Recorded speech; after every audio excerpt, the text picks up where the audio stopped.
جب مسلمان اتنا بزدل ہو جائے گا، اتنا کمزور ہو جائے گا، تو پھر اللہ کو ایسے لوگوں کی کوئی ضرورت نہیں ہے. پھر ذلت، رسوائی، نکبت مقدر ہوگی اور وہ آپ کے سامنے ہے. وَأَنْتُمُ الْأَعْلَوْنَ إِن كُنتُم مُؤْمِنِينَ.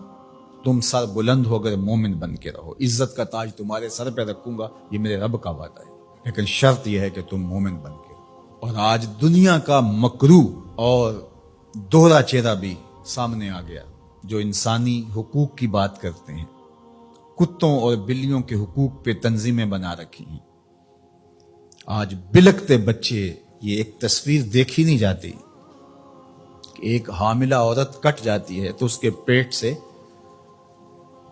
ادھورا بچہ ایک شخص ہاتھ میں اٹھائے ہوئے دہائی دے رہا ہے.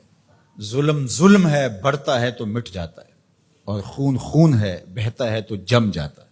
کاش کہ آج ہمارے آیان سلطنت کچھ سوچیں کہ ہم نے اللہ کے حضور پیش ہونا ہے. اس وقت سب سے اہم کردار اگر کوئی شخص ادا کر سکتا ہے تو وہ سعودی ولی عہد محمد بن سلیمان ہے، کہ جس کی آواز پر پوری امت جمع ہو سکتی ہے.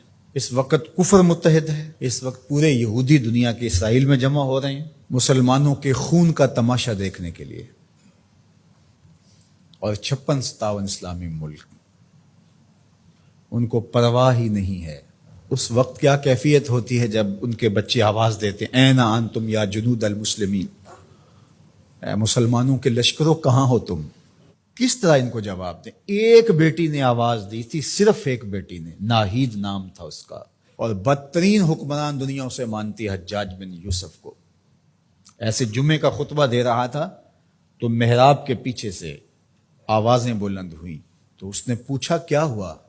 تو لوگوں نے بتایا کہ دیبل میں ایک کارواں کو راجہ داہر کے لوگوں نے لوٹ لیا ہے، تو یہ اس کی فریاد کر رہے ہیں.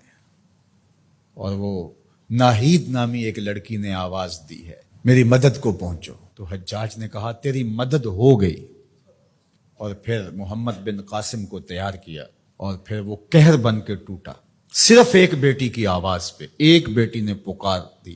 آج کتنی بیٹیاں ہیں، کتنے بچے ہیں، آج وہ نام لے لے کے آوازیں دے رہے ہیں، لیکن ہے کہ کسی کی زندگی کا لف و نشر غیر مرتب ہو، کسی کی نیند میں خلل آ جائے، کسی کے عیش و عشرت میں، کسی کے طرز زندگی میں فرق پڑ جائے. بے حسی کی یہ کیفیت ماضی میں کبھی نہیں دیکھی تھی جو آج دیکھنے کو مل رہی ہے. آہستہ آہستہ ہمیں مادیت زدہ کر کے، مسائل میں الجھا کر کے ہمیں اس جگہ پہ کھڑا کر دیا گیا کہ ہم کسی قابل نہیں رہے.